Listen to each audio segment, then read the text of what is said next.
చెప్పండి.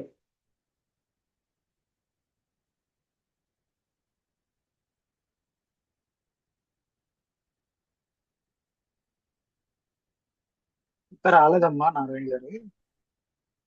చెప్పండి. ఇంకా రాలేదా నారాయణ గారు? ఆయన కానీ చెప్పుకుని వెళ్ళిపోతున్నారేమో. వచ్చారమ్మా వచ్చారమ్మా. ఉహు. నమస్తే మేడం గారు. నమస్తే. కట్ అయిందని చూడలేదా? కరెక్ట్ చూశానమ్మా. అలా అంటే ఏ విధానాలు మనం అనుసరించినా సరే అది మనకి ప్రాబ్లమే. అందుకే అనాలసిస్ అనేది ఇక్కడ కృష్ణమూర్తి గారు మనకి ఏం చెప్తున్నారంటే ఈ సైకో అనాలసిస్ కూడా అది హ్యూమన్ ప్రాబ్లం కి దారితీస్తుంది తప్ప మానవుని సంపూర్ణంగా వాడు ఉన్నత స్థితికి తీసుకుని వెళ్ళలేదు అన్నటువంటిది దాన్ని మనకి అంటే కృష్ణమూర్తి గారు ప్రతి సందర్భంలో మనకి చెప్తున్నారు అనమాట. కాబట్టి దీని నుంచి మనం ఏంటంటే మనం మేడం గారి దగ్గర మనం బాగా నేర్చుకోవాల్సినటువంటిది ఏంటంటే ఆ వన్నెస్ అనేటువంటి దాన్ని మనం బాగా పట్టుకోవాలి. ఎందుకంటే మనం రకరకాలైనటువంటి ధ్యానాలు యోగాలు అది ఇది అని చెప్పి రకరకాలైనటువంటి పద్ధతులు ఇవన్నిటికీ మనం ఎడిట్ అయిపోతుంది. ఇప్పుడు ఎందుకంటే కృష్ణమూర్తి గారి దగ్గర చూడండి అనేక అన్ని అందరూ కూడా అంటే అలాంటి వాళ్ళందరూ కూడా అన్ని తిరిగి అన్ని సంస్థలు తిరిగి లాస్ట్ కృష్ణమూర్తి గారి టాక్స్ విని అంటే మీ అంటే మాకు ఊహలకు అందనటువంటివి మా అనాలిసిస్ అందనటువంటి ఇంత లోతుగా చెప్తున్నారని చెప్పి వాళ్ళందరూ అడుగుతున్నారు. కాబట్టి ఇలాంటి కృష్ణమూర్తి గారి తత్వం అంటే మనకు కూడా మన పుస్తకాలు చదివిన అది అర్థం కాదు. మేడం గారి ద్వారా మనకి ఈ వినటం వలన మనకి ఎంతో కొంత కృష్ణమూర్తి గారి తత్వం అలవటం వలన మనం దేనికి ఎడిట్ అవ్వకుండా దేనికి బందీ కాకుండా అన్ని దీంట్ నుంచి కూడా మనం బయటకు వచ్చి ఏదైతే అనంతం అయితే ఉందో ఏ సత్యం అయితే ఉందో ఆ మార్గం వైపు ప్రయాణించడానికి మనకి 100% సులభం అవుతుంది అనమాట. కాబట్టి ఇలాంటి గొప్ప సత్సంగం అందించినటువంటి మేడం గారి నమస్కారాలు. గురువం తత్సత్. నమస్తే అండి. అయితే ఇక్కడ లాస్ట్ లో ఏం చెప్తున్నారంటే ఈ టెక్నిక్స్ మెథడ్స్ కాకుండా ఏముంటుంది ఇంకా అంటే ప్రేమ అని చెప్పారు. ప్రేమ ఒక్కదాని వల్లే లవ్ పొల్యూషన్ వస్తుంది. ఇంకా దేని వల్ల కాదు.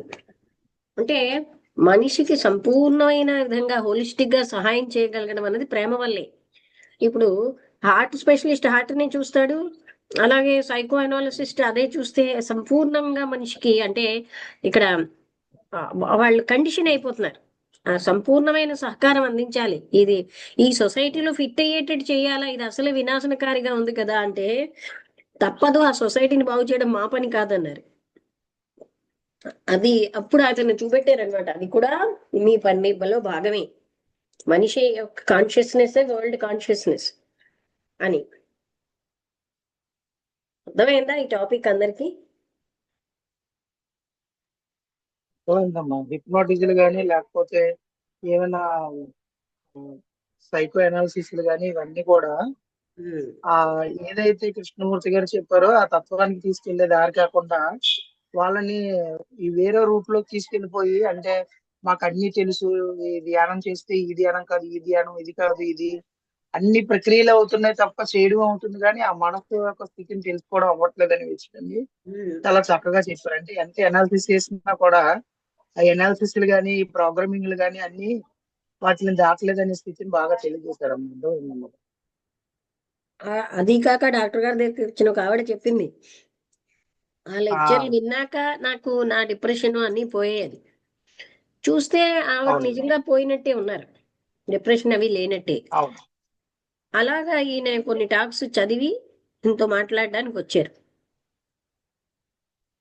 అప్పుడు అది చెప్తున్నారు, ఈ అనాలిసిస్ కాదు, సంపూర్ణమైన విధంగా మనిషికి మనం సహాయం చేయగలగాలి. అది ప్రేమ వల్లే సంభవం, టెక్నిక్స్ ఏవి లేవు.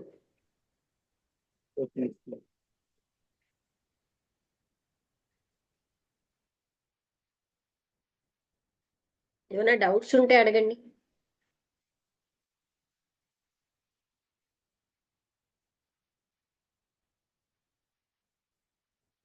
అంటే ప్రేమ వల్ల హోలిస్టిక్ గా చూడగలం.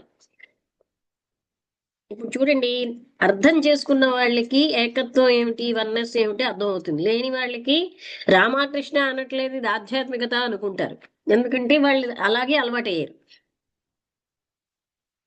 అందుకని అసలైన ఆధ్యాత్మికత ఏంటంటే ఆత్మతత్వాన్ని తెలుసుకోవడమే, తానెవరు అని తెలుసుకోవడమే.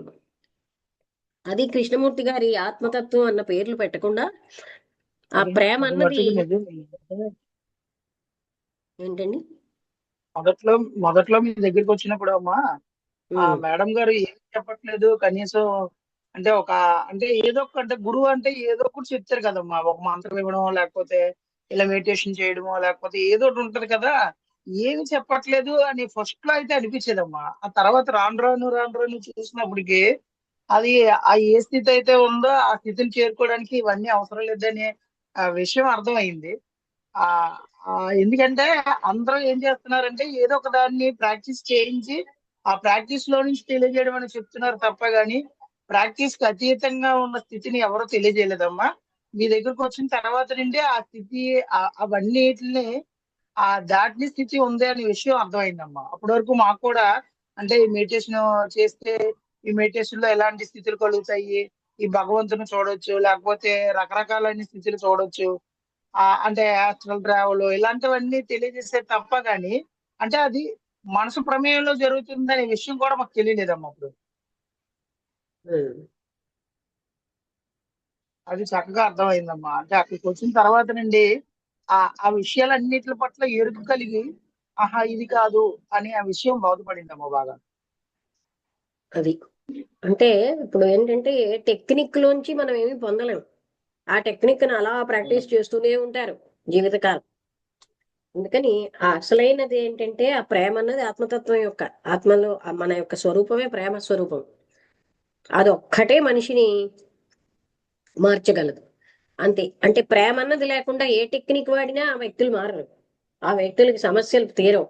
వాళ్ళ డిప్రెషన్ పోదు. వాళ్ళ విసుగులు బాధలు దుఃఖాలు పోవు. కేవలం ప్రేమ ఒక్కటే అది అన్నిటినీ చేయగలదని చెప్పారు. అది నిజమే కదా.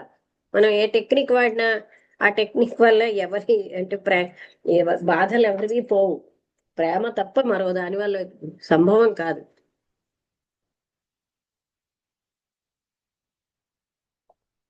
ఇంకెవరైనా రమగారు మాట్లాడతారా? అర్థమైందమ్మా, అర్థమైందమ్మా. ప్రేమ ప్రేమ ఉంటే ఏదైనా చేయగలం. ఉమ్. వెంకటలక్ష్మి గారు అర్థమైందా? భాగ్యలక్ష్మి గారు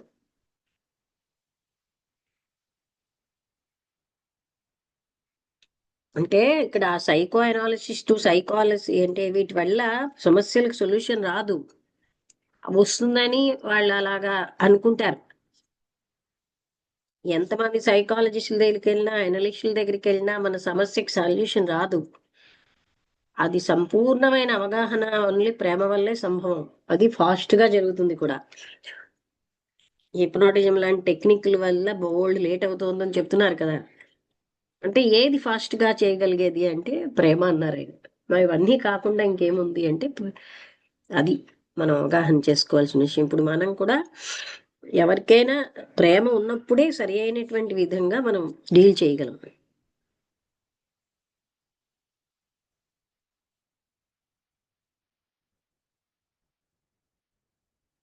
ఓకే, అర్థమైందా అందరికి?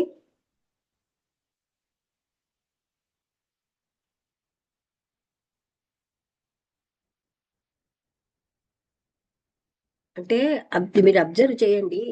ఏ ఒక హిప్నాసిస్ వల్ల వాళ్ళకి లోపల ఉన్న విషయాలు చెప్పొచ్చేమో కానీ అది దానివల్ల డీలింగ్ అంటే మనం క్లియర్ చేయలేం. కౌన్సిలింగ్ అది ఇవ్వడం కానీ ఒక అనాలిసిస్ చేయడం వల్ల కానీ ఆయన అన్నట్టుగా అనాలిసిస్ ఇస్ పెరాలిసిస్ అంటారు మన దగ్గర కృష్ణమూర్తి గారు. అంటే విశ్లేషణ ఏమీ లాభంలే.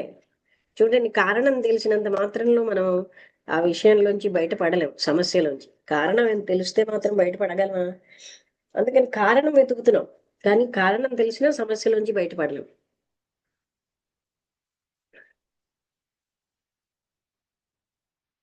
హోలిస్టిక్ గా చూసి అవగాహన చేసుకోవటం వల్లే. అయితే ముఖ్యంగా హృదయంలో ప్రేమ ఉంటే మొత్తం అంతటినీ మనం చూడగలం. ఆ వ్యక్తి సంపూర్ణమైన ఉన్నత స్థితికి రావడానికి అంటే తను అన్ని సమస్యల నుంచి బయటికి రాగలడు. అది ప్రేమ వల్లే సంభవం.